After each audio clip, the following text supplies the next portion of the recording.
मेरी उम्र कोई बहुत ज्यादा नहीं थी, यही कोई 27-28 के बीच में थी।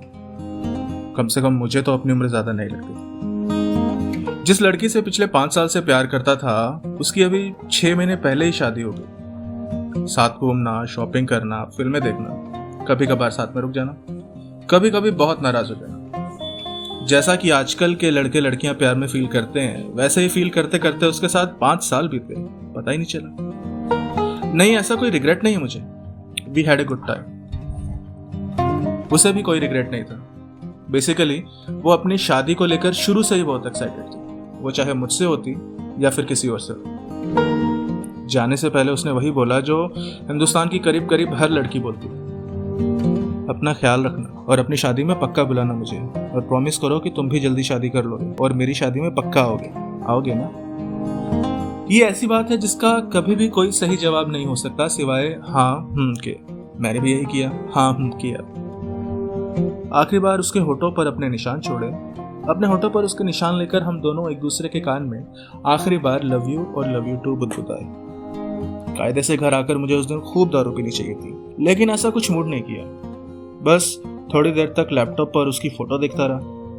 मैं चाहता तो शायद हमारी शादी हो सकती थी, लेकिन मुझे इतनी जल्दी नहीं थी शादी करने की, और वो इससे ज्यादा रुक नहीं सकती। इसके बाद मेरा रूटीन बहुत नॉर्मल हो गया था। ऑफिस से घर, घर से ऑफिस, वीकेंड पर 1-2 दोस्तों के साथ मूवी देखना, घूमना फिरना। फ्रेंड्स के थ्रू उनके ऑफिस की 1-2 बंदियों से भी मिला जो उन दिनों सिंगल थी, लेकिन जो भी मिली मैं उनकी बातें नहीं झेल पाता। इधर घर वालों का प्रेशर बढ़ता जा रहा था कि मैं शादी कर लूं। मम्मी से जब भी फोन पे बात होती थी तो सिवाय इसके कोई बात ही नहीं होती थी कि फलाने अंकल की बेटी का रिश्ता आया है, ढिमा के रिश्तेदार के थ्रू, बड़ा ही अच्छा रिश्ता है, लड़की भी IT में ही नौकरी करती है। मुझे किसी भी लड़की से शादी के लिए मिलने का मन ही नहीं किया।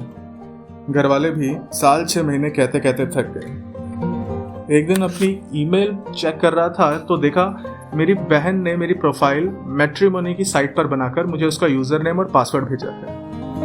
गुस्से में मैंने उसको फोन मिलाया तो उसने मम्मी को फोन थमा दिया। मैंने बता दिया कि मुझे अभी शादी नहीं करनी। ये सब क्यों कर रहे हो मुझे बिना बताए, और प्रोफाइल बना ही दिया था तो कम से कम फोटो तो अच्छी लगानी चाहिए थी। वेबसाइट से कौन शादी करता है, इसमें जो लड़कियां हैं उनका कोई भरोसा है। तो बहन बोली कि वैसे भी जो रिश्ते आ रहे हैं उनमें भी लड़कियों का कौन सा बड़ा भरोसा है, वैसे भी 8% इंडिया मैट्रिमोनी साइट से ही शादी कर रहा है। बहन ने ये बताया, फिर बताया कि ये पेड अकाउंट है, इसमें लड़कियों से चैट भी कर सकते हैं और उनके नंबर भी देख सकते हैं। मम्मी ने भी बताया, अब पहले जैसा नहीं है बंटू। पहले तो हम लोग समझते थे कि अखबार में वही लोग अपनी बेटी का प्रोफाइल देते हैं जो ओवर एज हो गई, लेकिन आजकल का यही तरीका हो गया। मम्मी में आए इस नए चेंज को देखकर बहुत अच्छा लगा। कम से कम बहू कहीं से भी आए, सास तो अप टू डेट है। बात आई गई हो गई। अगले 2-3 महीने मैंने कभी अपना अकाउंट नहीं खोला। मम्मी ने बहन के साथ बैठकर रोज मेरे लिए लड़की देखना शुरू कर दिया। ऐसे वेबसाइट से लड़की ढूंढना खानदान में पहली बार ही हो रहा था। मम्मी बताने लगी, यहाँ से रिश्ता आया है, वहां से रिश्ता आया है। अगले 1 महीने में कुछ 5-6 जगह मम्मी के रिश्ते को लेकर बातें सीरियस होने लगी। मम्मी का स्टैंड क्लियर था, उनको एक लड़की ढूंढ लेनी थी, और मेरा भी स्टैंड क्लियर था कि कोई भी लड़की लाए, मुझे अभी शादी नहीं करनी। मम्मी और मैं दोनों अपने स्टैंड पर टिके हुए थे। हाँ, बस वो जिसको बताती थी उस बंदी से या बंदी की फैमिली से मैं मिल आता था, फिर कोई ना कोई बहाना बनाकर काट देता था। एक दिन संडे को अपनी अलमारी समेटते हुए मुझे मानसी के दिए गिफ्ट दिखे। गिफ्ट देख के मुझे याद आया कि लाइफ कितनी अनसेटल्ड हो गई है। जब तक वो थी, कम से कम ये नई लड़कियों को देखने वाला सिलसिला तो शुरू नहीं हुआ था। मानसी के जाने के बाद से मुझे उस दिन पहली बार लगा कि अब सेट हो जाना चाहिए। अलमारी समेट कर मैंने अपनी जीवनशादी.com वाली प्रोफाइल पहली बार खोली। वहां देखा कि मम्मी और बहन ने मिलकर 77 लड़कियों पर एक्सप्रेस इंटरेस्ट किया हुआ है, और मेरी प्रोफाइल पर 21 लोगों ने एक्सप्रेस इंटरेस्ट किया हुआ है। अच्छा, मैट्रिमोनी साइट पर पहली बार आना ऐसा ही होता है जैसे आप अपने लिए नई कार खरीदने निकले हो। आपको एग्जैक्टली अपनी रिक्वायरमेंट्स के हिसाब से फिल्टर लगाते जाना है, और वेबसाइट अपने आप आपके लिए कौन सी लड़की सूटेबल रहेगी बता देगी, जैसे कार वाली वेबसाइट कार के बारे में बता देती है। मैं अभी इन सब माया जालों को समझने की कोशिश कर ही रहा था कि इतने में एक नया एक्सप्रेस इंटरेस्ट आया। मैंने क्लिक किया तो बंदी की फोटो खुली। उसके नीचे उम्र 26 साल लिखी थी और अबाउट मी वाले सेक्शन में लिखा था My daughter Himani is very simple, sober and fun-loving. She is modern with traditional values. Currently working with an MNC based in Delhi. We don't believe in dowry, looking for only serious proposals. ये पढ़ते हुए मेरी नज़र fun loving पर अटकी और we don't believe in dowry पढ़कर बहुत अच्छा लगा। मैंने एक्सप्रेस इंटरेस्ट एक्सेप्ट कर लिया। अगले ही मिनट वो बंदी कोने वाले चैट बॉक्स में देखने लगी। मैंने बॉक्स में मैसेज भेजा, hi is this Himani? No I am Himani's sister. वहाँ से तुरंत रिप्लाई आया, ओह ओके। मैं थोड़ा ठिठका। लड़की की बहन से बात करने के लिए अभी मैं तैयार नहीं था। What do you do? Are you looking for a working girl? Are you veg? Veg is compulsory for us. How much is your CTC? Her CTC is 4.6 lakh per annum fixed. You belong to which place? Are you serious? इतने सवाल एक बार में? Are you serious? मैंने पूछा। Sorry लेकिन यहाँ ज़्यादातर लोग सीरियस नहीं होते ना, इसलिए पूछा आपसे। मुझे पता नहीं, आज मैंने पहली बार ही अपना अकाउंट खोला है। मेरी बहन और मम्मी ही अकाउंट देखते हैं। फिर मैंने एक एक करके उसके सारे सवालों के जवाब दे दिए। उसने आखिरी सवाल किया, आपको कुछ पूछना है? मैंने जवाब दिया, हाँ प्लीज पूछो। मुझे हिमानी से बात करनी। वहां से जवाब आया, आपको ये नहीं लगता पहले हमारे पेरेंट्स को आपस में बात कर लेनी चाहिए? इस जवाब से मैं थोड़ा इरिटेट हुआ और सोचा लॉग आउट मार दूं, लेकिन कुछ सोचकर मैंने लिखा, नहीं मुझे बिल्कुल नहीं लगता कि हमारे पेरेंट्स को बात करनी चाहिए। मैं इंडिपेंडेंट लड़की देख रहा हूँ। अगर हिमानी अपने पेरेंट्स और अपनी बहन पर इतना डिपेंडेंट है तो आई एम नॉट इंटरेस्टेड। मैंने ये मैसेज भेज तो दिया पर थोड़ा बुरा लगा। फिर कुछ सोच कर मैंने अगर कुछ ज्यादा ही बोल दिया हो तो सॉरी भेज दिया। उधर से हिमानी की बहन जा चुकी थी और मुझे अपनी बेवकूफ़ी पर बहुत बुरा लगा था कि अच्छा खासा अलमारी साफ कर रहा था, कहा जीवनशादी.com के चक्कर में पड़ गया। अलमारी को ठीक करके खाना खाकर मैंने घर फोन मिलाया, लेकिन उनको ये नहीं बताया कि मैंने वेबसाइट खोली थी। अगले दिन ऑफिस में 11 बजे के आसपास एक ऐसे नंबर से SMS आया जो मेरे मोबाइल में सेव नहीं था। Himani this site. मैंने रिप्लाई किया, हु इज हिमानी? वहां से जवाब आया, कल जीवनशादी.com पर आपकी मेरी बहन से बात हुई थी ना? ओह हाँ बताइए। वहां से जवाब आया, can we talk in evening? Yeah sure, which time? You tell me. तो उन्होंने बोला, नो यू टेल मी। तो मैंने कहा ओके 8 PM चलेगा? तो वहां से जवाब आया, यस ओके। SMS के बाद मैंने हिमानी का नंबर शादी1 नाम से सेव कर लिया। कहीं मम्मी का फोन आया कि किसी हिमानी नाम की लड़की की बहन का फोन आया था, वो लोग तुम्हें कॉल करेंगे, मैंने नंबर दे दिया। वो बता रहे थे कि वेबसाइट पर उनसे तुम्हारी बात हो चुकी है। ये बोलकर मम्मी मुझ पर हंसने लगी। चलो मन तो हुआ तुम्हारा। मम्मी से बात करके मैं ऑफिस का काम करने में बिजी हो गया, लेकिन दिन में शाम के 8 बजने से पहले 4-5 बार घड़ी देखा कि कहीं 8 तो नहीं बज गए। मैं घर के लिए थोड़ा जल्दी ही चल दिया ताकि फोन आए तो मैं ट्रैफिक में फंसा ना मिलूं। घर पहुंचकर 8 बजने का इंतजार करने लगा। ठीक 8 बजे ऑफिस से किसी का फोन आ गया। मैं बात कर ही रहा था, इतने में शादी1 का कॉल मिस हुआ। मैंने ऑफिस वाला फोन काटा तो एक SMS पड़ा हुआ था, it's okay if you are busy we can talk later. मैंने SMS भेजा, no it's okay, should I call now? इसके बाद शादी1 का ही कॉल आ गया। फोन उठाने से पहले मैंने अपने कमरे का दरवाजा सही से बंद किया और पंखा भी आवाज करता हुआ लगा पहली बार, उसे भी बंद किया और फिर कॉल उठाया। मैंने कहा हाय, हेलो। उसने कहा, so how was the day?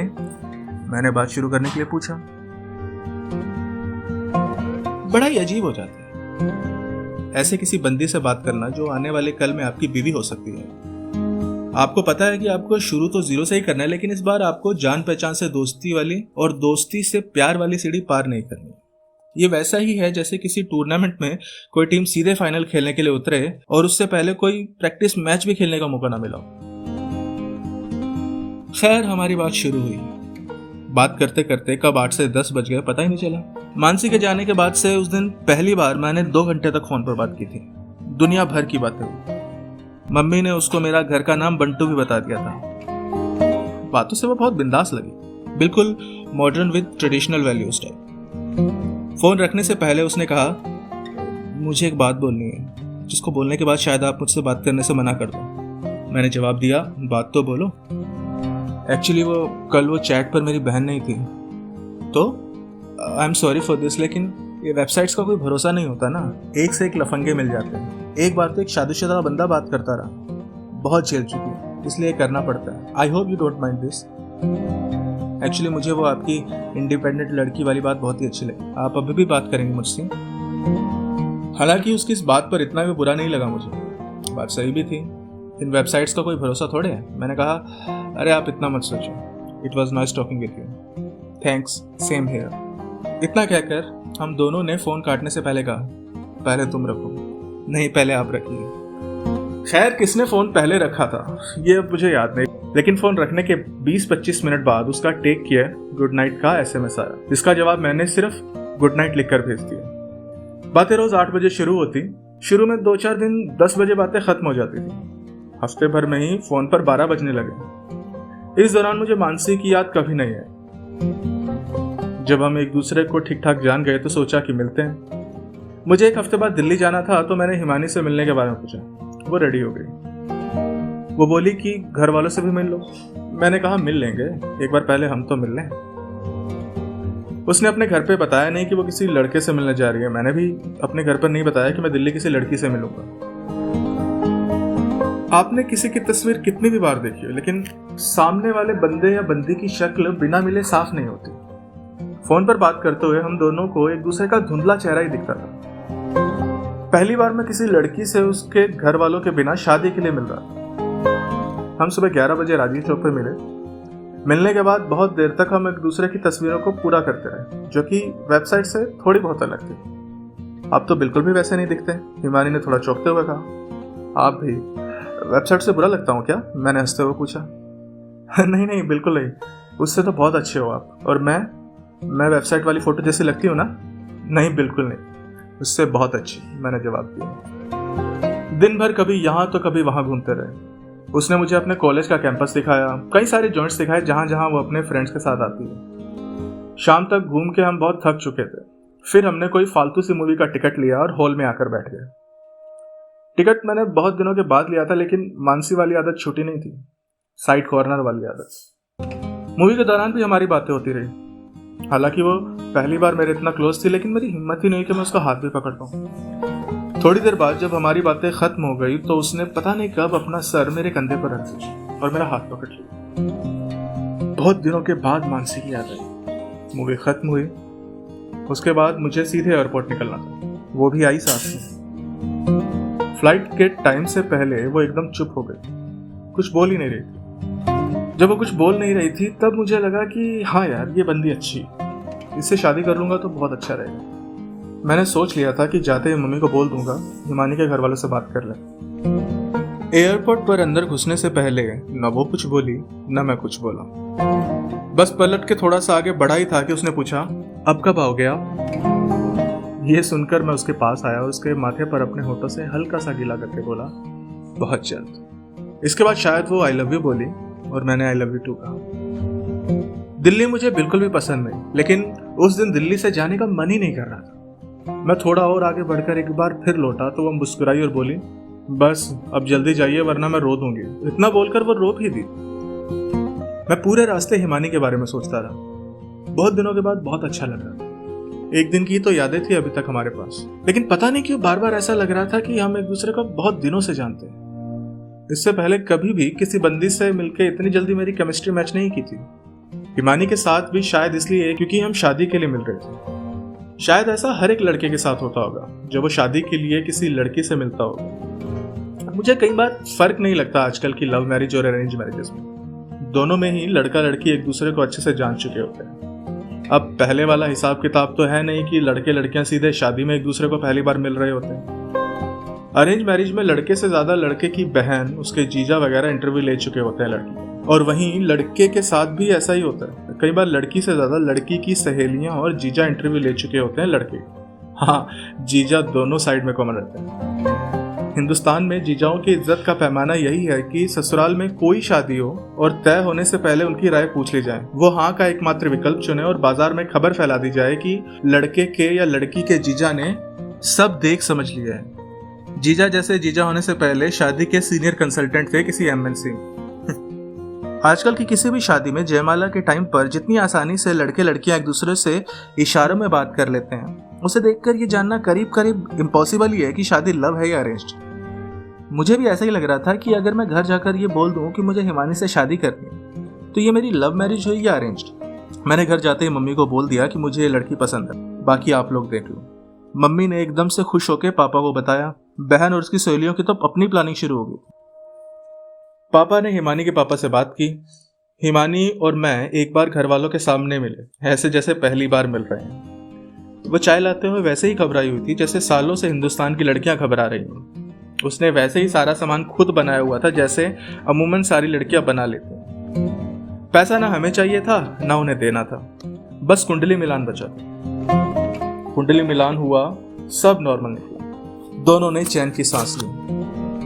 कुंडली ने जितने घर आज तक बसाए नहीं है उससे ज्यादा बसने ही नहीं दिए। शादी की डेट फिक्स हो गई, वहीं ऑन द स्पॉट एंगेजमेंट हो गई, अंगूठी पहना दी गई।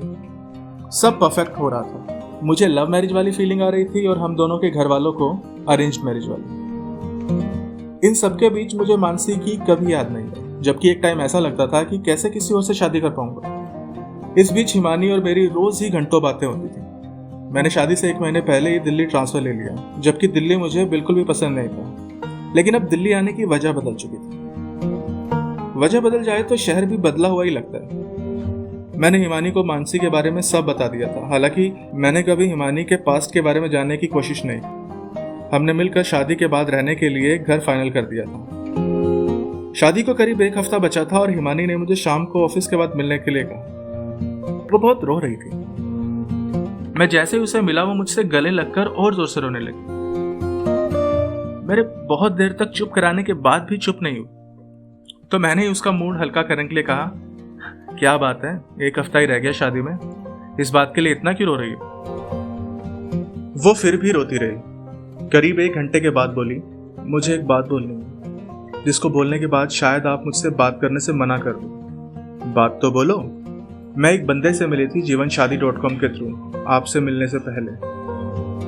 हाँ तो क्या हो गया? तो मेरा रोका उसके साथ हुआ था। He was just perfect for me, जैसे आपके लिए मानसी थी। लेकिन वो अपने कैरियर के लिए दुबई चला गया था और मुझे अपनी फैमिली के साथ ही रहना था, यहीं दिल्ली में। हाँ तो ठीक है ना, कोई बात नहीं। तो मुझे वो बहुत पसंद था और अब उसे भी मेरे बिना अच्छा नहीं लग रहा। वो मेरे लिए लौट आया है, मुझे बिना बताए। इसलिए मैंने पहले आपसे बात की थी तो बोला था ना, इन वेबसाइट्स का कोई भरोसा नहीं। लौट आया क्या मतलब? ये सुनकर वो फिर रोने लगी। देखिए, मुझे पता है कि आप बहुत अच्छे इंसान हो, लेकिन मैं आपसे शादी नहीं कर सकती। बस आप एक एहसान कर दो, अपनी तरफ से ये शादी तोड़ दो। मन तो किया कि बहुत मारो हिमालय को, लेकिन उसकी बात मानकर भी नुकसान मेरा ही था और उसकी बात ना मानकर। हम सुबह के 7 बजे तक मेरे घर पर बैठे रहे। कभी वो चुप होती तो मैं रोने लगता, तो कभी मैं चुप होता तो वो। ये हमारी पहली और आखिरी रात थी जो हमने साथ गुजारी।